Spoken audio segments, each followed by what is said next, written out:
ఒక మగాడు ఏదైనా సాధించాలి అనుకుంటే కేవలం దానికోసం మాత్రమే కష్టపడతాడు, పోరాడతాడు.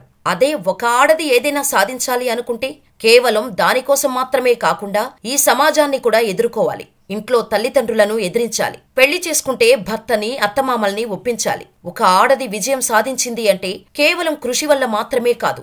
ఎన్నో అవమానాలు, ఎన్నో బాధలు, ఎన్నెన్నో బాధ్యతలు అన్నిటినీ దిగమింగి వాటిని దాటుకొని నిలబడగలిగినప్పుడే విజయం వరిస్తోంది. ఈ మాటలన్నిటికీ అచ్చుగుద్దే ఉదాహరణే ఈ కానిస్టేబుల్ బాబ్లీ కుమారి స్టోరీ. వీడియో చాలా ఇంట్రెస్టింగ్ గా మరియు ఇన్స్పిరేషనల్ గా ఉండబోతుంది. కాబట్టి వీడియోని ఎక్కడా స్కిప్ చేయకుండా చివరి వరకు చూడండి. అప్పుడే మేమిచ్చే ప్రతి ఇన్ఫర్మేషన్ మీకు క్లియర్ గా అర్థమవుతుంది. వీడియో పూర్తిగా చూశాక మా ఇన్ఫర్మేషన్ నచ్చితే మా వీడియోని లైక్ చేసి మా ఛానల్ ని సబ్స్క్రైబ్ చేసుకుని పక్కనే ఉన్న బెల్ ఐకాన్ కొట్టేసి నోటిఫికేషన్ ఆన్ లో పెట్టుకోండి. చివర్లో మా వీడియోపై మీ అభిప్రాయాన్ని మాకు కామెంట్ చేయడం మాత్రం మర్చిపోవద్దు. మరి ఇక వీడియో స్టార్ట్ చేసేద్దాం. బబ్లీ కుమారి బీహార్ లోని బిగుసరాయిలో పేదరికంలో పుట్టిన అమ్మాయి. తల్లి తండ్రి కూలి పనులు చేసుకుని కుటుంబాన్ని పోషించేవారు. బబ్లీ కుమారికి తనతో పాటు నలుగురు చెల్లెళ్లు. అందరికన్నా పెద్ద కూతురు కాబట్టి ఇంటి బాధ్యతలు చిన్నప్పటి నుండి మోస్తూ వచ్చింది. అయినా ఎప్పుడూ చదువును మాత్రం నెగ్లెక్ట్ చేయలేదు. ఓవైపు చదువుకుంటూనే మరోవైపు అన్ని పనుల్లో తల్లికి తండ్రికి సాయంగా ఉండేది. బిగుసరాయిలోని ప్రభుత్వ పాఠశాలలో 10 వరకు చదువుకుంది. ఆ తర్వాత ప్రభుత్వ కాలేజీలో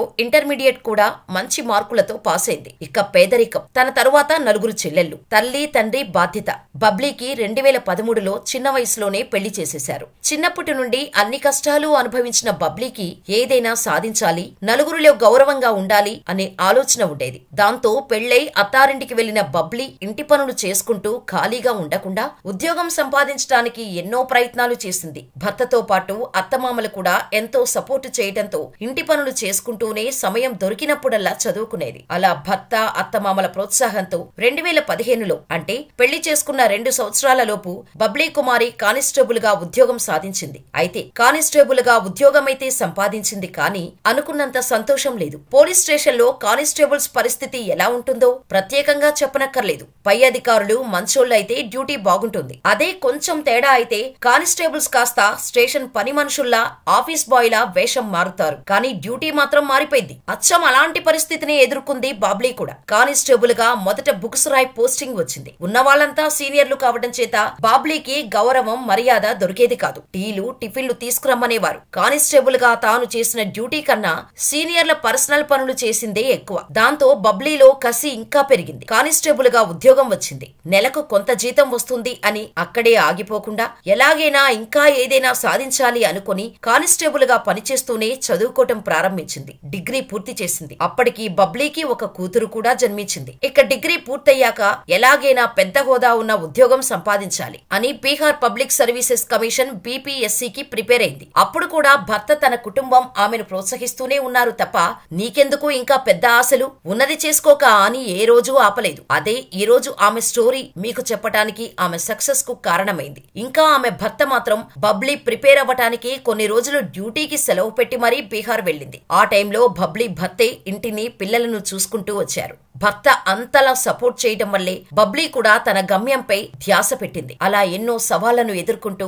ఆమె 3వ ప్రయత్నంలో భర్త, కుటుంబ సపోర్టుతో BPSCలో 208వ ర్యాంకు సాధించింది. దాంతో గవర్నమెంట్ ఆమెను DSPగా, తను కానిస్టేబుల్ గా పనిచేసిన జిల్లాలోనే పోస్టింగ్ ఇచ్చింది. ఎన్నో అడ్డంకులు, సవాళ్ల మధ్య బాబ్లీ అత్తమామలు ఇచ్చిన మద్దతు, భర్త తీసుకున్న బాధ్యతలు, ఇచ్చిన ధైర్యం అన్నీ కలిసి బాబ్లీని ఈ రోజు DSPగా మార్చాయి. కానిస్టేబుల్ గా పనిచేసిన స్టేషన్ కి DSPగా అడుగుపెట్టింది. అప్పటి వరకు ఆమెతో సెల్యూట్ చేయించుకున్న అధికారులతో ఆమె సెల్యూట్ కొట్టించుకుంది. మొత్తానికి అస్సలు ఏదీ సాధ్యం కాని కుటుంబం నుండి వచ్చిన బబ్లీ కుమారి ఒక మహిళకు కుటుంబ మద్దతు ఉంటే ఏ పరిస్థితుల్లో పెరిగినా, ఎలాంటి బాధ్యతల్లో చిక్కుకున్నా సాధించటం మాత్రం పెద్ద సవాలు కాదు అని నిరూపించింది. ఎంతో మందికి స్ఫూర్తిగా మారింది. నిజానికి మన చుట్టుపక్కల ఉండేవారు ఏదైనా సాధిస్తే పొగిడే మనమే, మన ఇంటి విషయానికి వచ్చేసరికి వాళ్ళ ఆశలు, ఆశయాలు ఏటిని పట్టించుకోకుండా పెళ్లిళ్లు చేసేసి చేతులు దులిపేయాలి అనుకుంటున్నా. పెళ్లయ్యాక భార్య జాబ్ చేస్తే భర్త పరువు పోద్ది అనే పిచ్చి పిచ్చి ఆలోచనలతో పైసాకి పనికిరాని పక్కన గుంటనక్కల్లా ఉండి నువ్వు నాశనమైతే చూస్తూ ఎంజాయ్ చేసే వాళ్ళ మాటలు విని భార్య ఆశ ఏంటో తెలుసుకోక ఇంట్లోనే కట్టిపడేస్తున్నాం. కానీ ఒక్కసారి ఆడదానికి అవకాశం ఇచ్చి చూడండి. వాళ్ళు సాధించేది ఏదైనా వాళ్ళకన్నా గొప్ప విజయం మీదే అవుతుంది. మరి ఈ వీడియోపై మీ అభిప్రాయం ఏంటో మాకు కామెంట్ చేయండి. ఇలాంటి మరిన్ని ఇంట్రెస్టింగ్ స్టోరీస్ కోసం మన ఛానల్ ని సబ్స్క్రైబ్ చేసుకుని పక్కనే ఉన్న బెల్ ఐకాన్ కొట్టేయండి.